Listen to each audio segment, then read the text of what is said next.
मला भरणारी धुळोबा देवाची यात्रा ही मी बालपणापासून पाहत आलोय, बघत आलोय. कारण साहेब हे माझं आजूळ आहे आणि युगानुयुगी हे ग्रामस्थ मंडळी ह्या धुळोबा देवाचं यात्रा भरवत आलेत. परंतु जसा काळ बदलला, जसा युग बदलला, जशी माणसं बदलली, तशी या यात्रेमध्ये बदल होत गेले आणि माणदेशी रत्न पुरस्कार सोहळा या दुर्दैव नॉलेज फाउंडेशनच्या वतीनं आयोजित केला. ही फार गौरवाची आणि अभिमानाची गोष्ट आहे. खऱ्या अर्थानं या मानरत्न साहित्य पुरस्कार सोहळ्यासाठी उपस्थित असणारे नितीनजी वाघमोडे साहेब या कार्यक्रमाच्या निमित्त अध्यक्षस्थानी उपस्थित आहेत. बांधवांनो, अनेकांना पदं मिळतात, अनेकांना मान सन्मान मिळतो, अनेक मोठ्या पदावरती जाऊन बसतात. मात्र समाजाकडे मागं वळून पाहणं म्हणून काहीतरी असतं आणि ते जर कोण करत असेल तर नितीनजी वाघमोडे साहेब इतका मोठा माणूस या मान तालुक्यामध्ये दुसरा नाही आहे. याचं एक उदाहरण मी सांगतो की तुम्ही आम्ही सर्वजण आज सन्मानानं फेटे बांधतोय, सन्मानानं सन्मान स्वीकारतोय, सत्कार स्वीकारतोय, स्टेटसला ठेवतोय, सगळ्या पद्धतीचं करतो आहे. पण आपण कुठून आलो आहोत? आपले आजोबा असतील, आपले पंजोबा असतील, हे कुठून आलेत? तर तुम्ही आम्हा सर्वांचं मूळ जर पाहिलं तर मेंढपाळ व्यवसाय हा सगळ्यात मोठा व्यवसाय आपल्या समाजामध्ये आहे. आणि या मेंढपाळ व्यवसायाच्या जीवनावरती, या मेंढपाळ व्यवसायाच्याच माध्यमातून आज आपण क्रांती करतो आहोत. दुर्दैव नॉलेज फाउंडेशन भविष्यामध्ये खूप मोठा अगदी परिसंवाद सुद्धा भरवतील.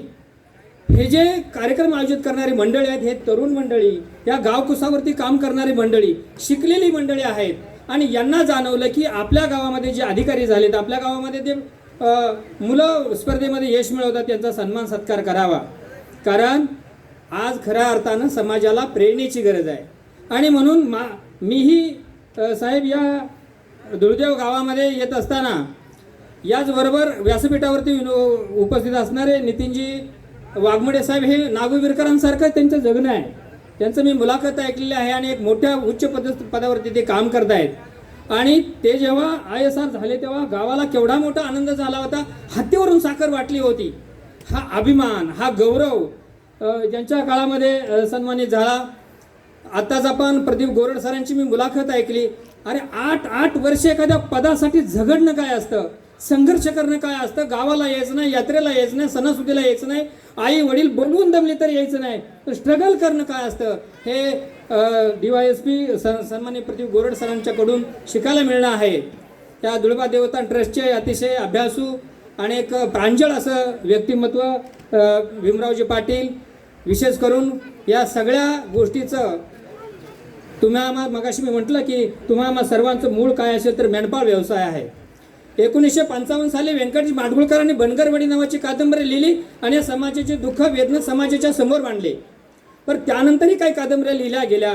मात्र त्याच्यानंतर हेडाम नावाची कादंबरी मी स्वतः मेंढरांच्या पाठीमागं फिरलो, मेंढरांच्या बरोबर राहिलो. माझे वडील स्वतः खिलारी आहेत, मेंढपाळ आहेत आणि या समाजाचे दुःख, समाजाच्या वेदना कुठेतरी मांडाव्यात, समाजाचं माझं काहीतरी देणं आहे, ही भावना माझ्या डोक्यामध्ये 20 वर्ष स्ट्रगल करून होती. म्हणजे मी नोकरीला लागल्यानंतर खऱ्या अर्थाने हेडाम कादंबरी लिहायला हवी होती. परंतु मगाशी सर म्हणाले की वाचन ह्या विषयामध्ये सगळ्यात मोठी गोष्ट आहे. दलित साहित्यामध्ये जी क्रांती झाली, दलित क्रांती जी झाली, डॉक्टर बाबासाहेब आंबेडकरांनी काय सांगितलं, तुमच्याकडे 2 रुपये असतील तर 1 रुपयाचं पुस्तक घ्या आणि 1 रुपयाची भाकर घ्या. ही आपल्या समाजापर्यंत विचार पोहोचले गेले नाही.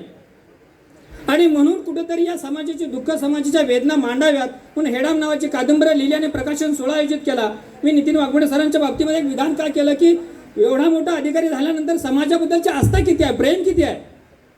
सरांना मी निमंत्रण दिलेलं नव्हतं. सरांनी सोशल मीडियावरून ते हेडाम कादंबरीचं मुखपृष्ठ पाहिलं होतं. एक घोड्याचं चित्र, मेंढराचा खांडवा चाललाय आणि शेवटी निमंत्रण द्यायला गेलो आणि सरांनी सांगितलं की सर तुम्ही आला नसता तरी या प्रकाशन सोहळ्याला मी येणार होतो, कारण ह्या माझ्या समाजाचं चित्र कोणीतरी लिहिलेलं आहे, माझ्या समाजाच्या भावना कोणीतरी मांडलेल्या आहेत. म्हणून नितीन वाघमोडे साहेब स्वतः कार्यक्रमाला आले. डॉक्टर जगन्नाथ विरकर साहेबांसारखी व्यक्ती आली. आज तुम्हा सर्व मंडळींचा सत्कार झाला, सन्मान झालाय. परंतु समाजाकडे मागं वळून पाहणं ही खरं काळाची गरज आहे. हे शिकावं तर ह्या व्यासपीठावर बसलेल्या मंडळींकडून. मी जास्त काय बोलणार नाही, खूप काय बोलणार नाही.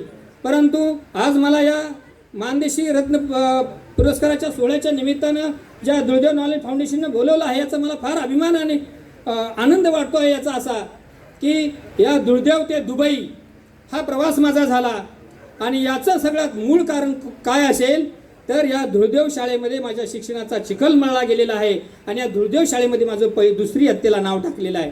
आणि म्हणून ज्या शाळेतून मी शिकलो त्या धुळोबाच्या मंदिरामध्ये माझा दुसरीचा वर्ग भरायचा आणि त्या धुळोबाच्या मंदिराचं वर्णन हेडाम कादंबरीमध्ये आहे की अरे आता तुम्ही सगळेजण एवढं सुंदर मंदिर पाहताय, सगळं हे करताय, तर ज्या अगोदरच्या मंडळींनी हे सगळं एकत्र आली, हे गाव केवढ्या मोठ्या विचारानं व्यापलेलं आहे याचं भान आपण सगळ्यांनी ठेवलं पाहिजे. एवढं भव्य दिव्य मंदिर मान तालुक्यामध्ये नाही आणि हे धुळदेव हे मेंढर राखणारं गाव एका विचारानं येऊन एवढं मंदिर सुंदर बांधलं.